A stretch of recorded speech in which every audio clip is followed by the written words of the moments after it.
Madame, mademoiselle, monsieur, bienvenue à Metro News. Voici les principaux titres qui seront développés aujourd'hui. Surnommée l'ange des enfants des rues par la presse italienne, la religieuse Luisa Dell'Orto a été tuée par balle samedi lors d'une attaque de bandits à Delma. Sœur Luisa a fait don de sa vie aux autres jusqu'au martyre, a déclaré le pape François. Le consul haïtien à Santiago, James Jacques, et plusieurs ressortissants haïtiens ont été molestés par des agents de l'immigration dominicaine. Le diplomate exige des explications. Des milliers de Lavalassiens ont gagné les rues de la capitale dimanche pour exiger le retour au pouvoir de l'ex-président Jean-Bertrand Aristide. L'ancien prêtre a déjà occupé cette fonction à 2 reprises.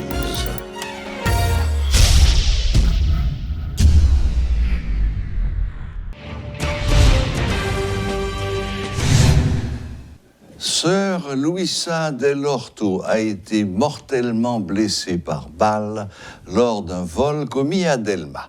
Surnommée l'ange des enfants des rues par la presse italienne, Sœur Luisa était au service surtout des enfants des rues depuis 20 ans. Elle était l'épine dorsale de Caïchal, la maison de Carlo, située dans une banlieue très pauvre de Port-au-Prince, un lieu de répit pour de nombreux petits Haïtiens où ils peuvent étudier, pratiquer de nombreuses activités comme la danse ou le basket. Le pape a prié ce dimanche pour le peuple haïtien et particulièrement pour les enfants, je cite, afin qu'ils puissent avoir un futur plus serein, exempt de misère et de violence. Fin de citation. Le Premier ministre haïtien Ariel Henry peaufine son plan sécuritaire. Des membres de la coalition gouvernementale confirment que des équipements seraient prochainement disponibles pour les forces de l'ordre. L'ex-député Jean Tolbert-Alexis, membre de l'accord du 11 septembre, précise qu'on ne peut donner une date pour l'arrivée de ces armes. De l'avis de M. Alexis, la terreur imposée par les gangs relève des prérogatives de la police. Des dispositions ont également été adoptées afin de mieux contrôler les postes frontaliers et les structures douanières. Les autorités veulent mettre un terme à la contrebande d'armes et de munitions. Le coordonnateur général du syndicat de la police nationale estime que l'acquisition de nouvelles armes est indispensable pour une action efficace des policiers. Au cours des derniers mois, des spécialistes avaient fait valoir que les blindés acquis sous l'administration de Jovenel Moïse n'étaient pas adaptés à la configuration des quartiers précaires où sont installés les gangs. La commande d'une flotte de matériel de sécurité par le gouvernement haïtien pour combattre l'insécurité est rassurante selon les citoyens de la capitale. Toutefois, ces matériels doivent être affectés réellement aux policiers, estime-t-il. Par ailleurs, une autre catégorie d'interrogés pense que, sans volonté politique, ces nouveaux équipements, à eux seuls, ne suffiront pas à mettre fin au banditisme. D'autres prônent la mise sur pied d'une unité spéciale ou la remobilisation de l'armée à cette fin. Pour moi, ça c'est une bonne initiative. C'est une bonne initiative là, quand même, parce que, imaginez, mais qu'on y a là actuellement, là, dans la cour là, pour me sortir dehors là, il faut me prier bon Dieu, il faut me faire signe de la croix, et puis pour me rentrer encore. Et pour me rentrer, je me sortir, je ne sais pas si je rentrer. Tout autant que nous jouons ressources phénomènes d'insécurité, même là, quand même, là, je dormi, je suis à l'aise. Vous comprenez? Parce que on est dans la carreau, va à l'abri, je n'ai pas besoin de jouer dans la rue. Si toutefois, elle est comme ça, tant mieux. Ça pour faire qu'on y a là, pour établir sécurité, encadrer M. FADH et ceci n'est que Bissapio, encadrer eux, et puis policiers autour, yo sous ça, vous comprenez? Parce que yo sous travail, encadré yo, et puis bah tout ça mérité, et puis pour yo cabre malfecteur ça cap simer la trouble dans le pays. Genre phénomène d'insécurité a produit là et m'espérer que ça a un bon bagage et puis mais la police est capable de matériel pour capable faire travail là plus bien que Jean l'a fait là parce que nous gens bah yo vinier et c'est aussi moun yo bandit ont plus de matériel que la police. Et si toutefois que vous êtes capable de joindre, nous pensons que en tant que citoyen, c'est un bon bagage. Et nous souhaitons tout que les jeunes, ce n'est pas partisans que vous gaspillez pour les gens qui dans la police, pas l'autre monde parle, et puis pour bailler. Mais tout ça, les jeunes sont capables d'être au service de PNH là. C'est ça que nous souhaitons. Bon, qui est-ce qui met bandit?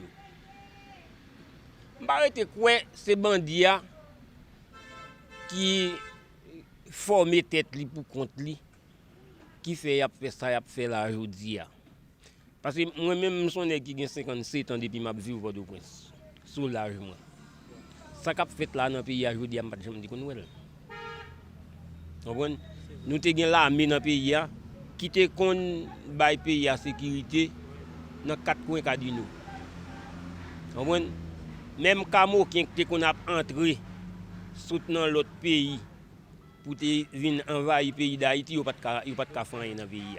Par rapport à bon l'armée nous te gagné. PNH pas entraîné pour ça. Si on pas reformer l'armée, c'est sur PNH qui a regardé, PNH pas qu'à faire qui côté là l'entraîner. Non mais matériel yo, mais c'est pas matériel que nous pas gain, nous gain monde, nous gain matériel. Nous gain doit pas gain assez de matériel, yo pas suffisant. Mais matériel yo a très bon. Mais matériel nous besoin yo tout. Faut nous gain matériel pour garde côtière. Nous gon pays qui pas gain aucune sécurité garde côtière. Nous genre de bagaille nèg yo utiliser nous pas fait en Haïti. Comment yo fait river? Comment yo fait venir? Donc on peut penser que nèg yo besoin font politiquement large vraiment pour yo unir yo mettre tête yo ensemble et puis pour nous faire Haïti retourner avec visage que le gagné dans le passé. Je dis moins bas de voix vous pour décision qui prend pour l'État haïtien retrouver une série de matériel, une série de documents pour contre face carré avec une série d'individus qui baillent tête non, c'est eux-mêmes qui mettent essayeurs et eux-mêmes qui commandent. Dans tout pays du monde, c'est la loi qui commande. Dans tout pays du monde, les citoyens doivent vivre à l'aise. Mais il faut que la décision bien planifiée. Il faut que la décision prenne une décision banale. Le pays d'Haïti, le plus gros problème, nous ne pouvons pas contrecarrer les individus. 4-6 médailles en ami de la population, ça ne pas gagner hélicoptère. Nous-mêmes, nous devons gagner Haïti même. La police nationale doit gagner au moins 5 hélicoptères. À toute zone. Des milliers de Lavalliens ont pris les rues de la capitale pour un retour de l'ex-président Jean-Bertrand Aristide au pouvoir. Arborant le bicolore bleu et rouge et portant des t-shirts frappés à l'effigie de Jean-Bertrand Aristide, les Lavalliens qui rêvent de Aristide, que Aristide prenne le contrôle de la transition ont été chauffés à blanc et on ne peut plus mobiliser. Notons que cette série de manifestations en faveur de l'ancien président a débuté suite aux visites de l'ambassadeur français Fabrice Moriès et du Premier ministre Ariel Henry notamment. Des dizaines de citoyens haïtiens et le consul James Jacques ont été arrêtés dans la soirée du vendredi 24 juin lors d'une opération de la Direction générale des migrations DGM dans un restaurant au sud de Santiago. Le diplomate a été relâché immédiatement après son arrestation, mais en solidarité avec les autres Haïtiens, il a refusé de partir. Suivez ses explications. Dans plusieurs médias haïtiens, dans le week-end, on dit, on qualifie non seulement la d'illégal parce que Ils n'ont pas de droit dans l'immigration, pas de droit faire intervention dans ça. Même trouver les racistes tout parce que on dit on va chercher haïtien sans pas même demander mon mieux identifier. Même si c'est un temps normal l'immigration a fait, parce que là on va demander mon pièce d'identité pour garder premièrement pour qui est lié, deuxièmement est-ce qu'il y a à jour selon le principe migratoire du pays. Et je préciser ça pour journalistes ici. Je dire que moi-même, c'est un monde comme responsable de travail avec les communautés haïtiennes, toujours demandé pour avancer au plan légal. Comme pays a demandé, nous qui avons visa touriste au plan légal, pour légal, il faut que chaque, à partir de 30 mois, il faut qu'il y ait un ticket sous frontière, puis il faut que nous monde faire. Et nous avons, il y a dans la même soirée entre minuit et 3h30 du matin, parce qu'effectivement, il y a un passeport, chaque visa, chaque ticket, chaque résidence, chaque visa étudiant. C'est illégal et raciste dans le sens que pour qu'il soit si c'est haïtien qui a parlé créole, ou pour qu'on mette dans la machine. Je crois avoir bien agi et je dis à là, tous ces haïtiens sont libres. Nous avons un protocole d'accord avec la République dominicaine qui est signé le 2 décembre 1999. Et là-dedans, nous entendons que pas de droit d'intervention, immigration, soit haïtien, après, à partir de 6 heures de l'après-midi jusqu'à 8 heures de matin. C'est-à-dire, c'est inconcevable, c'est inimaginable que l'immigration débarque. Maintenant, si on dit que les bagages, là, on peut montrer que c'est des artifices que l'immigration t'apprend. Et pour dire que c'est un ban de vie, c'est un ban de trafiquants. Je compte très bien, si c'est un bagage illégal ou de trafic ou de crimes, il y a des corps ici qui occupent de voitures. Il y a un bagage qui est les 10 crimes. C'est lui-même qui est venu sur des trafics de drogue, trafic de monde, trafic de corps, trafic de blanchiment d'argent, etc. C'est lui-même qui a intervenu par l'immigration. L'immigration, c'est contrôle migratoire. C'est-à-dire, c'est assurer que les gens qui vivent sur le territoire comme étrangers, ils sont en règle selon les principes migratoires du pays. Et dans le moment, dans l'heure, l'immigration pas de droit sur place. Dire que moi, je trouve que non seulement le comportement illégal, mais raciste. Parce que mon dit que c'est haïtien. Son bagage qui est anti-haïtien. Je dis c'est parce que c'est haïtien. Et pas oublier, les gens pas de papier, ils juste prennent tout le monde qui est dans le restaurant. Ils prennent ils mettent dans la machine. C'est-à-dire que les haïtiens viennent pour pas besoin de connaître. Si ça statue tellement il y a pour les haïtiens que pour dominicains. Donc si ça pas raciste, il ne va pas connaître. Il ne va pas l'autre nom d'Abali. Ce 27 juin marque la journée nationale de la médecine traditionnelle. À cette occasion, un ensemble d'activités a été organisé par le collectif des herboristes pour marquer cette date. Ces spécialistes en ont profité pour encourager les citoyens à recourir à la médecine traditionnelle qui, selon eux, est un domaine très important et très efficace. Selon l'OMS, la médecine traditionnelle se rapporte aux méthodes, savoirs et croyances en matière de santé. Ces pratiques impliquent l'usage de plantes à des fins médicales pour soigner des malades ou encore prévenir des maladies. En Haïti, elle est très courante à tel point que 80% des Haïtiens l'utilisent et 20% ont recours à la médecine conventionnelle, selon des chiffres communiqués par l'herboriste et gynécologue le Dr Bertoni Jean-Charles, citant un rapport de l'Organisation mondiale de la santé. Le spécialiste insiste sur l'importance de la médecine traditionnelle. Il y a trois facteurs qui font qu'elle est importante. Là, sur le territoire, ça va. C'est une période précolombienne, les taïnos, médecins indigènes, plantes médicinales. C'est une période colonisation et de 1100 à 1803, 3 siècles, médecine nationale. Tout ça, l'ouverture, macanal boucon, feuille. C'est une période nationale de 1804 à nos jours, période de bagarre de guerre, corona et choléra, médecine, c'est les cas bon service. Il y a des fois, avant 20% al cas docteur conventionnel, il construit feuille avant. Il y a un facteur culturel, un facteur ethnique et abordable. Disponible, dans la coulakaïli, et proche, médecine, c'est culture qui est liée. Il n'y a pas que le Covid-19 que les médecins traditionnels, appelés encore médecins feuilles, puissent traiter si l'on en croit les herboristes. Ils ont la capacité de venir en aide à quel que soit le malade selon sa croyance et même ceux qui ont des maladies surnaturelles n'ont-ils de cesse de répéter. Mais qu'en est-il des chrétiens qui ne veulent pas avoir recours à la médecine traditionnelle? Le Haugan Michel Alexandre était un prêtre catholique par le passé.